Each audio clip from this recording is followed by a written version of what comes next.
మహిళా ఎంపీలతో ప్రధానమంత్రి అవమానించడానికి వేసినటువంటి ఎత్తుగడని ఆల్రెడీ విజువల్స్తో సహా నిరూపించారు కిరణ్ రిజిజు.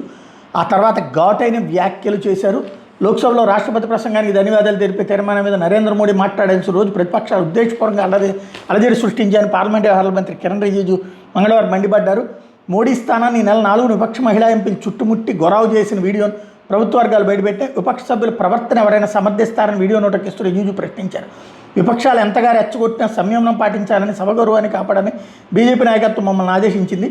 సభ్యత మర్యాద లేకుండా ప్రవర్తించిన వారిని భౌతికంగా ఎదుర్కోవద్దని సూచించింది. విపక్షాలకు తగు రీతిలో బుద్ధి చెప్పాలని మా నాయకత్వం ఆదేశిస్తే పరిస్థితి మరోలా ఉండేది. సభలో హేయమైన దృశ్యాలు కనిపించేవని ఆయన స్పష్టం చేశారు. కాంగ్రెస్ నాయకత్వం తమ సభ్యుల వెచ్చలవిడి ప్రవర్తన చూసి గర్విస్తోందని ఎద్దేవా చేశారు.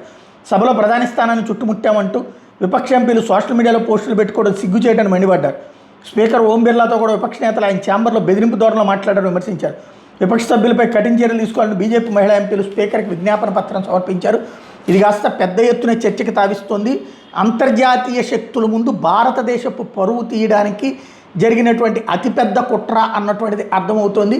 నరేంద్ర మోడీని మహిళల చేత కొట్టించారు అన్నటువంటి కోణంలో ప్రొజెక్ట్ చేసేటటువంటి ఒక దారుణమైనటువంటి దిగజారుడు ధోరణితో పాల్పడినటువంటి వ్యవహారం ఇప్పుడు పెద్ద ఎత్తున చర్చకి తావిస్తోంది.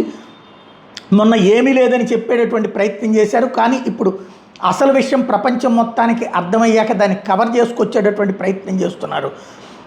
ఎలాంటి మనుషులు ఈ విధంగా మన దగ్గర తయారవుతున్నారు అన్నటువంటిది ఇప్పుడు ప్రధానంగా చర్చకి తావిస్తున్న అంశం.